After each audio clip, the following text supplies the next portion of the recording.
Hi, welcome to ToddFun.com, and today, well, I'm not actually going to be doing or showing auto repair, but I do a lot of auto repair myself. I fix all my own vehicles. I have since I was a teenager.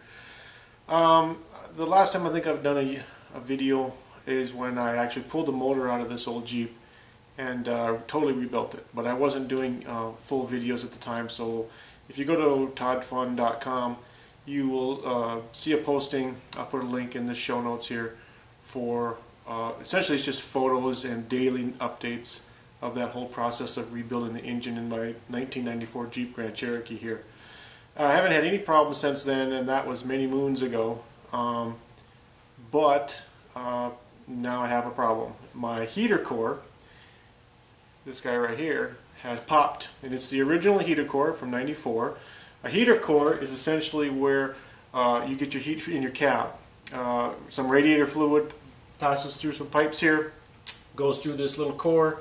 It sits right here under your dash inside of a black box in most modern vehicles. And then when you turn on your blower, it blows the heat off of this little tiny radiator.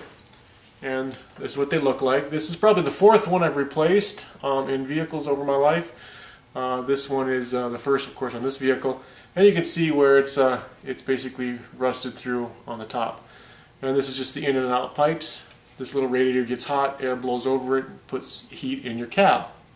Now, you also have other things in here, like the evaporator core for your AC.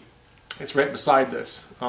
So when you do a job like this, you have to, you really have to dig in. I mean, it's many hours worth of labor.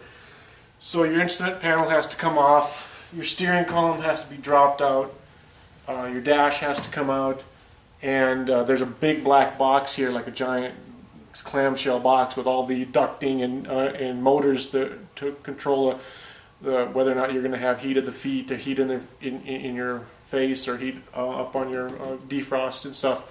And so there's all those controls in that black box, and this sits inside that black box. And you got to take that all out. I mean, everything has to come out right back to the firewall. There's nothing in your vehicle when you get to this, including your AC. My AC wasn't working, so there was no problem with that. I just took it out. I'm actually going to repair the AC with this job too, so I'll have working AC after this too. And you take that all out. There's some disconnections you have to do under on the firewall under the hood, so that you can actually take this black box out, because it's actually bolted to the firewall. And then you essentially put all new parts in it, put it all back together again. And so if you ever have a heater core where you'll actually smell radiator fluid, or maybe even see radiator fluid dripping out of this in your cab, it's a huge job. It's not easy. I think some really old vehicles I did it on, it was fairly easy. But starting in the late 80s going forward, every vehicle I've ever had to do, it's a huge undertaking. So I'm just going to show you, this is what it is. If you get quoted hundreds and hundreds and hundreds of dollars to do a heater core replacement in your vehicle, this is why. This is how much work's involved.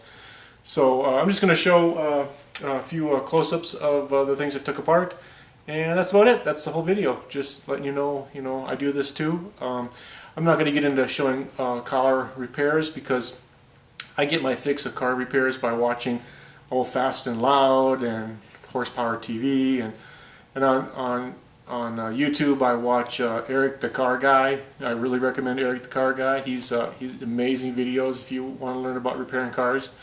And there's Brian's channel. I'll put links to their channels in the show notes. Might even be able to put them in the video here too, if you want to learn more about car repair. I won't be able to do that for you, because I just do it for myself. I don't know enough about all makes and models, but I can do this job. I can recharge my 143 AC system. I know how to do all that, so it's good stuff. Let's take a look at the parts I took off and close it up.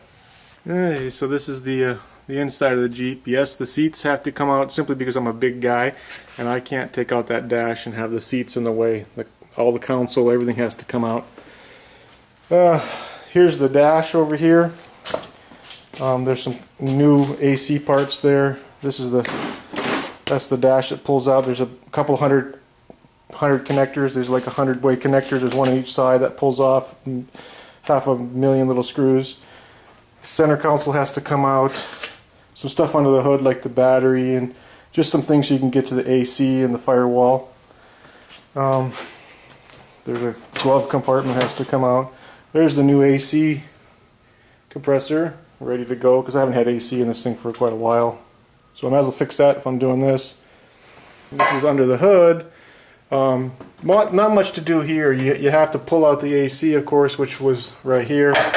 So the AC compressor came out, all the lines that go around for the AC, the heater pipes that go in and out, you have to take that off. You can see those holes down there, that's where the heater pipe and the AC went in over there. So those things have to come off. Not a whole lot under the hood for this job.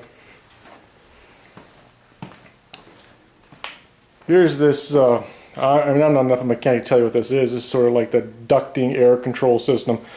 That goes against the firewall. This is that black box I was talking about. There's some motors on here, here and here. They actually actuate some flaps. So these are the flaps that say whether you want heat or cooling, and then whether or not you want it to go to your feet or up to the dash. The blower motor would go right here to blow the air through here. Sitting right in that spot right there would be the AC evaporator core, which gets really cold.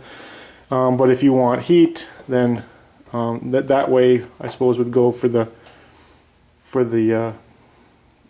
AC.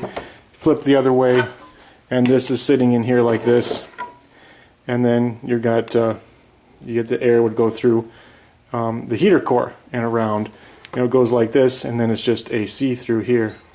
So those are those controls, and this is the top of the clamshell. It just essentially just goes on like on top of that. So this has to come out, and this box has to be opened up, and then when you open up that box, then you can pull out those cores and replace them. Now I got this over at the electronics bench because I'm going to take off that cover and clean all the gook from the 20 years of this vehicle's life. And then I got AC ready to go, I got my cans ready, got my oil ready.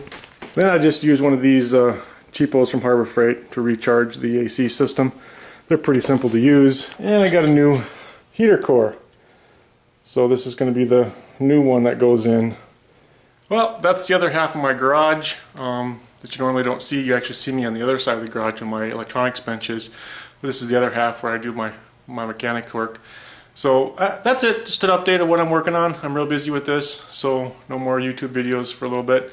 Get back to the electronics. Got a couple things actually half filmed, so we'll get back to the regular electronics later. Thanks for joining.